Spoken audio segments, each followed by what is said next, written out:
নমস্কাৰ সকলোলৈ। আশা কৰোঁ সকলোৰে ভাল।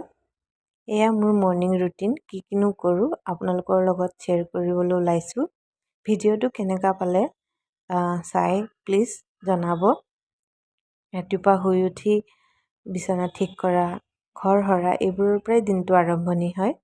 আজি যিহেতু মোৰ মৰ্ণিং ডিউটি নাই, আজি মোৰ আছে নাইট ডিউটি, সেয়ে ভাবিলোঁ এটা সৰু ভিডিঅ' বনাই আপোনালোকৰ লগত শ্বেয়াৰ কৰোঁ। এয়া দেখিছেনে মোৰ টেডিটো? ইয়াৰ লগতে মোৰ বেয়া লগা সময়খিনি কথা পাতি পাৰ হয়। এয়া মোৰ সৰু ফুলনিখন, ঘৰৰ পৰাই মাটি, ফুলগছ, টাব এই গোটেইখিনি লৈ আহিছিলোঁ।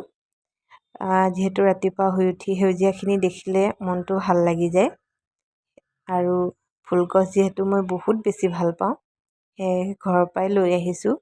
আৰু মোৰ হস্পিটেলখন মানে মোৰ কৰ্মস্থলীখন মোৰ ৰুমৰ একেবাৰে আগফালে আছে। এয়া মোৰ মেডিকেলখন। কেনেকুৱা লাগে ভিডিঅ'টো চাই ক'ব। থেংক ইউ, বাই।